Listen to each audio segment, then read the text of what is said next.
السلام علیکم ورحمۃ اللہ وبرکاتہ۔ الحمد للہ رب العالمین والعاقبۃ للمتقین والصلاة والسلام علی رسول اللہ صلی اللہ تعالی علیہ وعلی آلہ واصحابہ اجمعین۔ سورۃ الفاتحہ کی تلاوت ہم نے پچھلے درس میں کی تھی۔ جس نے مشق کی ہوگی اور صحیح پڑھنے والا ایک طالب علم جو تلاوت کرے گا سورۃ الفاتحہ کی، کون پڑھے گا؟ شاباش۔ آج وہ پہلی صف نہیں آئی ہے۔ اچھا، آپ پڑھیں۔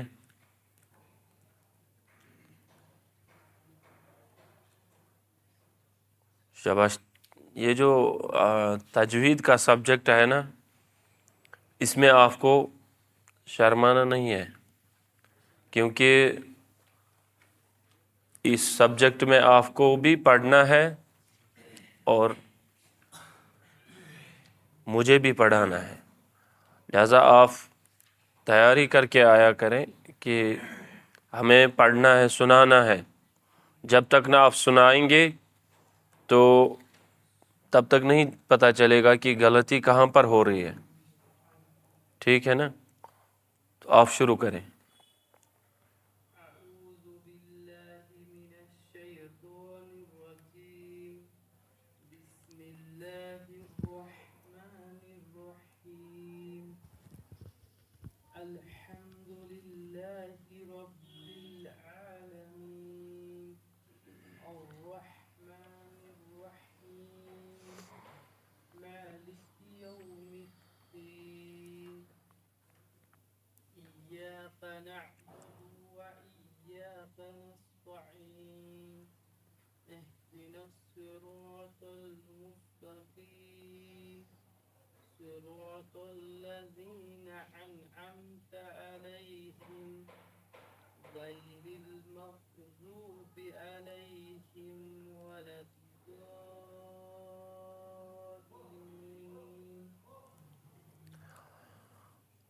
یہ آپ نے پرانے طرز اور انداز میں پڑھا، اس میں بہت زیادہ محنت کرنے کی ضرورت ہے۔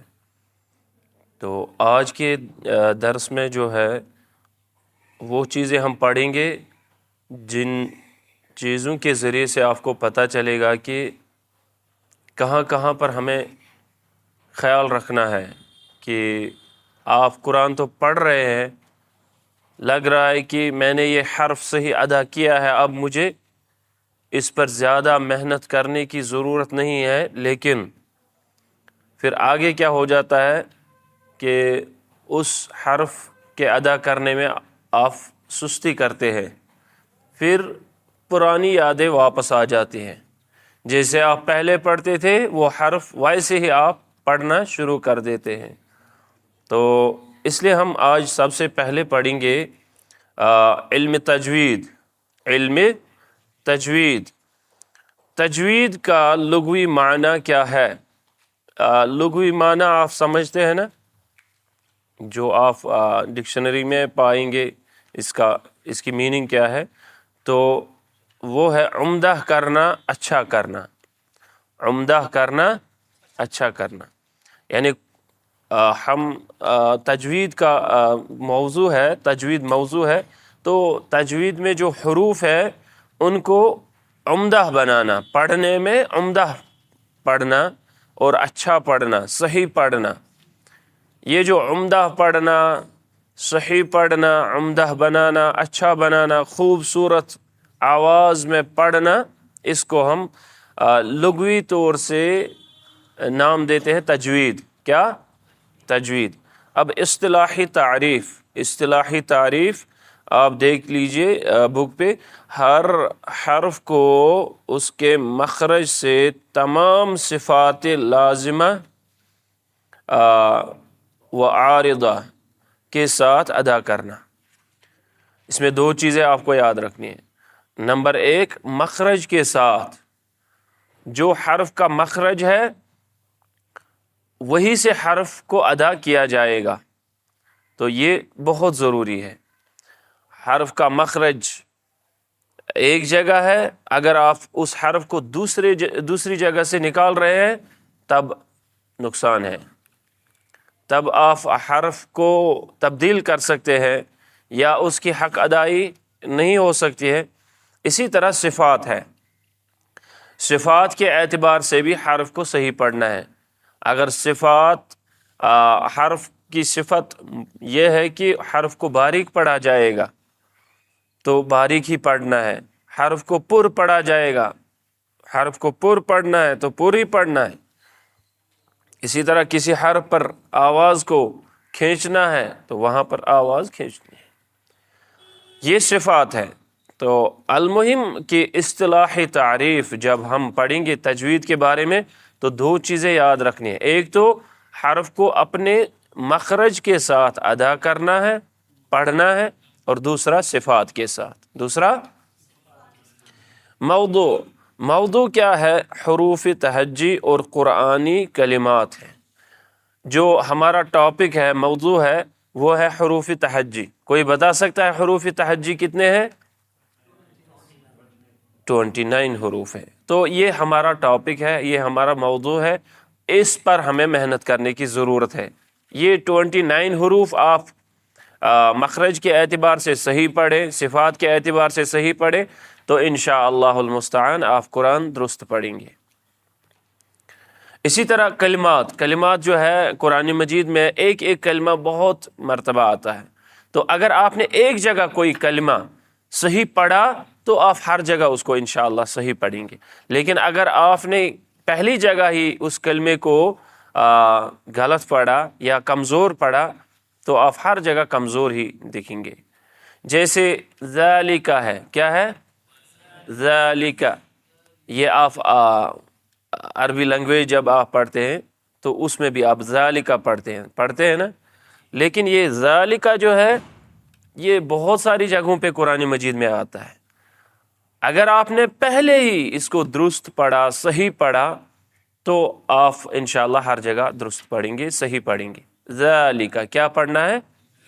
ذالک۔ اسی طرح جتنے بھی کلمات ہیں تو ان کو درست پڑھنا ہے، اور جب آپ محنت اچھی طرح کریں گے انشاءاللہ ایک ایک حرف، ایک ایک لفظ پر آپ جو ہے صحیح محنت کریں گے، پھر دیکھو آپ کو کتنا مزہ آئے گا، کتنا آپ کو سکون آئے گا پڑھنے میں۔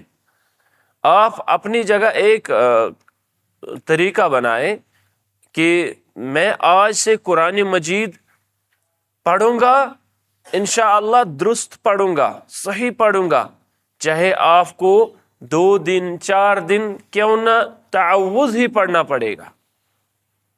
تعوذ پر محنت کریں، تسمیہ پر محنت کریں، اس کے بعد آپ سورۃ الفاتحہ کی پہلی آیت پر آ جائیں۔ جب آپ کو اچھی طرح پریکٹس ہو جائے، اچھی طرح اس پر پورا کنٹرول ہو جائے کہ حرف کو کیسے پڑھنا ہے، کہاں پر آواز کو بڑھانا ہے، کہاں آواز کو موٹا کرنا ہے، تو یہ ساری چیزیں جب آپ ایک آیت میں حاصل کر رہے ہیں تب آپ دوسری آیت کی اور بڑھیں۔ اگر آپ اس طرح محنت کریں گے تو انشاءاللہ کچھ آیات پڑھنے کے بعد ہی آپ کے اندر ایک سلیقہ، ایک طریقہ آئے گا کہ مجھے آج کے بعد جو ہے قرآن غلط نہیں پڑھنا ہے، مجھے ہمیشہ دیکھ کر، سمجھ کر، سوچ کر پڑھنا ہے، کیونکہ میرے اندر یہ کمزوریاں تھی۔ ایک وہ ہوتا ہے جیسے یہ چھوٹا بچہ ہے، اس کے لیے تو بہت آسان ہے تجوید کا سیکھنا، لیکن آپ کے لیے تھوڑا مشکل ہے، ڈبل محنت کرنی پڑے گی۔ کیوں؟ ایک تو آپ کو اپنے ذہن سے وہ والا پرانا طریقہ والا وہ ڈیلیٹ کرنا ہے، جیسے آپ پڑھتے تھے وہ لہجہ، تو دوسرا یہ کہ نیا اس میں سافٹ ویئر ڈالنا ہے، ٹھیک ہے؟ تو اس لیے آپ جو ہے آپ کو زیادہ محنت کرنی ہے بنسبت کہ چھوٹے بچے، انہوں نے ابھی پڑھا ہی نہیں ہے، ان کے ذہن میں ابھی ہے ہی نہیں کہ ہم ایسے بھی پڑھ سکتے ہیں، نہیں، ان کو پہلے سے ہی جب صحیح تربیت ہو جائے تو فائدہ ہے۔ اسی لیے وہ اساتذہ کرام جو ہے، جو تجوید جو قرآن پڑھاتے ہیں، اگر وہ خود کہالت کریں گے پڑھانے میں، خود غفلت برتیں گے پڑھانے میں، تو بچے پر جو ہے بہت بڑا نقصان ہو جاتا ہے۔ جیسے آئین پڑھنا ہے، طالب علم نے سامنے آئین نہیں پڑھا، اس نے بالکل سست آواز میں پڑھا آئین۔ قاف پڑھنا تھا، اس نے قاف پڑھا، لیکن استاد سامنے ہے، وہ اس کو نہیں ٹوک رہا ہے، وہ اس کو نہیں سمجھا رہا ہے، تو اس میں بہت بڑی خرابی جو ہے وہ استاد کی طرف سے ہے، اور بہت بڑا نقصان اٹھا رہا ہے طالب علم۔ تو اس لیے مطلب پڑھنے کے ساتھ ساتھ آپ کو یہ بھی خیال رکھنا ہے کہ جو حرف میں نے سیکھ لیا اس پر اب محنت کرنی ہے، مشق کرنی ہے۔ غرض و غایت کیا ہے؟ حروف تہجی کی صحیح ادائیگی کی مہارت حاصل کرنا، یہی غرض ہے نا، یہی آپ کا ارادہ ہے، یہی آپ کا مقصد ہے کہ آپ حروف تہجی کو صحیح پڑھیں اور قرآن مجید کی مہارت آپ کو حاصل ہو جائے۔ حکم علم تجوید کا سیکھنا فرض کفایہ ہے۔ یہ علم تجوید جو ہے نا، یہ اتنا ہی نہیں ہے کہ حروف حلقی، اخفاء، اظہار، ادغام اور اقلاب آپ نے سیکھ لیا بس۔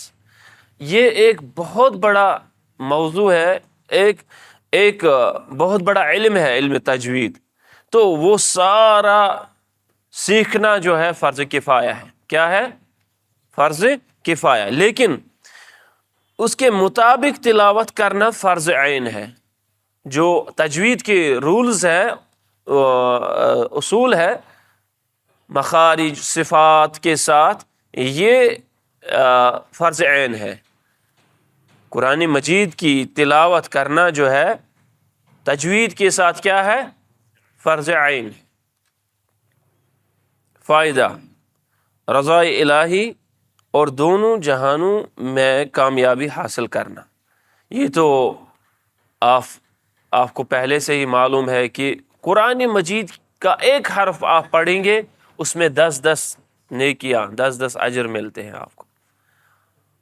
گویا کہ دنیاوی طور سے بھی آپ کو فائدہ ہے اور آخرت کے اعتبار سے بھی۔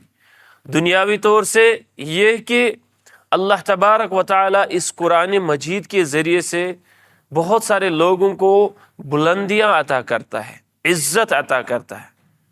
ایک تو دنیا کی عزت، دوسرا یہ کہ آخرت میں بھی اس کے لیے کامیابی ہے۔ اور نبی صلی اللہ علیہ وسلم نے فرمایا کہ تم میں سے بہترین شخص وہ ہے جو قرآن سیکھے اور دوسروں کو سکھائے۔ مرتبہ یہ افضل ترین علوم میں سے ہے، کیونکہ اس کا تعلق قرآن مجید کے ساتھ ہے، جو تمام کتب سے افضل و اعلیٰ کتاب ہے۔ تمام کتابیں، جتنی بھی کتابیں دنیا میں ہیں، ان میں سے سب سے اعلیٰ اور افضل کتاب کون سی ہے؟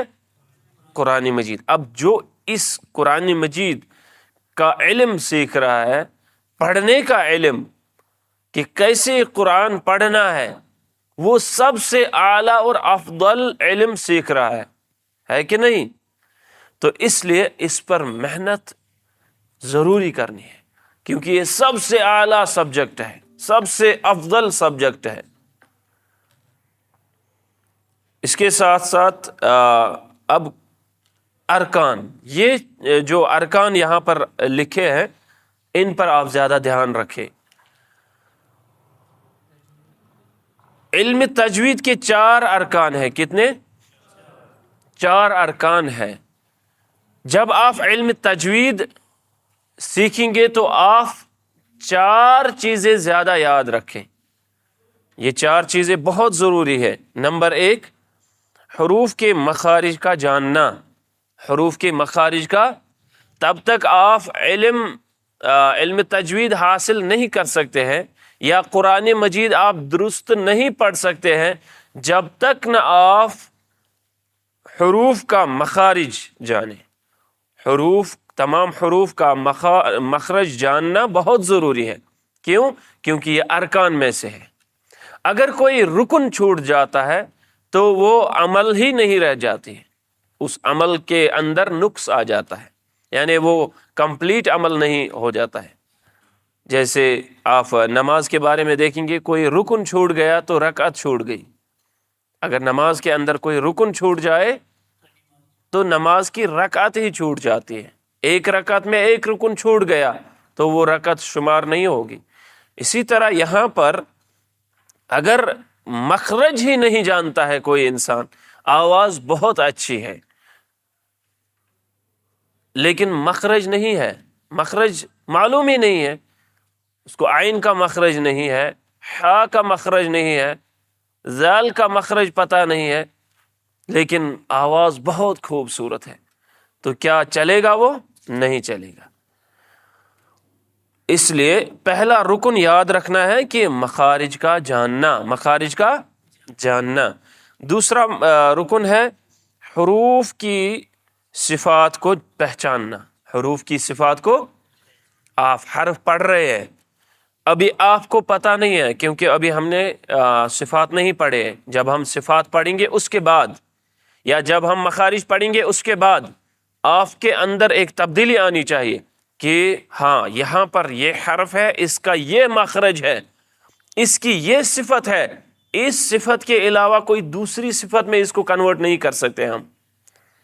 اگر اس کو موٹا پڑھنا ہے تو موٹی آواز میں ہی پڑھنا ہے، اگر پتلی آواز میں پڑھنا ہے، یہ اس کا مخرج جو ہے، یہ صفت جو ہے باریک ہے، تو ترقیق باریک میں ہی پڑھنا ہے، اس کو ہم کبھی پر نہیں بنا سکتے۔ اس لیے یہ ارکان جو ہے، دوسرا رکن ہے حروف کی صفات کو پہچاننا، یہ یاد رکھنا ہے۔ نمبر 3، حروف کے تمام احکامات کو جاننا۔ حروف کے تمام احکامات کو جاننا، جیسے ایک حرف ہے، اس پر آپ کتنا علم رکھتے ہیں؟ جیسے ہم الف پڑھیں گے یا با پڑھیں گے، اس با کے بارے میں جتنا آپ پڑھیں گے وہ ساری چیزیں آپ کو یاد ہونی چاہیے۔ یہ با، اس کا مخرج یہ ہے، اس کی صفت یہ ہے، اس با کو کیا کہتے ہیں، یہ کن حروف میں سے ہے، تو یہ ساری چیزیں، اس کے احکامات آپ کو پورے طریقے سے یاد ہونی چاہیے۔ نمبر 4، زبان کو حروف کی صحیح ادائیگی کا عادی بنانا، یہ بہت زیادہ ضروری ہے۔ جب آپ اپنی زبان پر کوئی حرف لا رہے ہیں، کسی حرف کی مشق کر رہے ہیں، ابھی آپ اس حرف کے ادا کرنے میں کمزور ہے، لیکن آپ یہ نہ جانیں کہ میں نے 1 بار 2 بار 5 بار پڑھ لیا، اب یہ مسئلہ حل ہو گیا ہے۔ نہیں، آپ کو دوسرے دن یا دوسرے ٹائم یاد دلانا ہے، مشق واپس کرنی ہے کہ میں نے آج با کے بارے میں ایسے پڑھا تھا کہ یہ ہونٹوں سے ادا ہوتا ہے، ذرا میں دیکھتا ہوں، مجھے ابھی اس وقت آ رہا ہے۔ پوری طرح سے مشق کرنی ہے۔ جب آپ مشق کریں گے دوبارہ، تیسری بار، چوتھی بار، دوسرے دن، تیسرے دن، چوتھے دن، تو جب تک نہ زبان اس حرف کے پڑھنے کی عادی ہو جائے، صحیح پڑھنے کی عادی ہو جائے، تب تک آپ کو نہیں چھوڑنا ہے، تب تک آپ کو پڑھتے رہنا ہے۔ اب دوسرے پیج پر جو ہے سوالات، ان کے جوابات آپ کو دینے ہیں۔ بکس آپ بند رکھیں، ابھی تین منٹ میں ہم کر سکتے ہیں یہ کمپلیٹ۔ آپ بکس بند رکھیں، دیکھتے ہیں آپ کو جو پچھلا سبق ہے وہ آپ نے کتنا یاد رکھا ہے۔ فتحہ، ضمہ اور کسرہ کی تعریف بیان کریں۔ شاباش، جلدی جلدی۔ فتحہ کس کو کہتے ہیں؟ ضمہ زبر زیر پیش کو فتحہ کہتے ہیں؟ نہیں، فتحہ زبر کو، ضمہ پیش کو، کسرہ زیر کو۔ حروف تہجی کا مطلب کیا ہے؟ الف سے یا تک۔ نیز اردو و عربی میں ان کی تعداد کتنی ہے؟ اردو میں 37 ہے اور عربک میں، شاباش۔ قصر، توسط اور طول کی تعریفات اپنی کاپی پر لکھیں۔ یہ آپ کو لکھنا ہے، اگلے سنڈے انشاءاللہ آپ دکھائیں گے۔ تجوید کی لغوی اور اصطلاحی تعریف اپنے الفاظ میں بیان کریں. کوئی ایک بتائے. شاباش. تجوید کا لغوی معنی کیا ہے؟ عمدہ بنانا، اچھا بنانا. اور اصطلاحی تعریف؟ ہر حرف کو اپنے مخرج کے ساتھ اور صفت کے ساتھ ادا کرنا. علم تجوید کا موضوع کیا ہے؟ علم تجوید کا موضوع کیا ہے؟ نہیں، تجوید کا موضوع کیا ہے؟ حروف تہجی یا قرآنی کلمات. اور غرض و غایت کیا ہے؟ صحیح طریقے سے علم تجوید کا سیکھنا یا حروف تہجی کی ادائیگی کرنا، مہارت حاصل کرنا علم تجوید کا. اچھا، علم تجوید کا حکم کیا ہے؟ فرض کفایہ. فائدہ کیا ہے اس کا؟ دونوں جہانوں میں کامیابی حاصل کرنا. نقطے والے حرف کو کیا کہتے ہیں؟ مہمل یا معجم. جس حرف پر تنوین ہو اسے منون کہتے ہیں. جس حرف کو باریک پڑھا جائے اسے مشدد یا مرقق کہتے ہیں. جس حرف کو باریک پڑھا جائے اسے مرقق کہتے ہیں.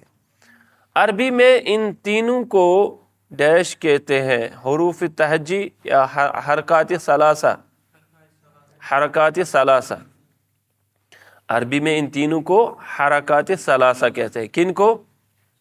زبر، زیر اور پیش کو. جس حرف پر جزم ہو اسے ساکن اور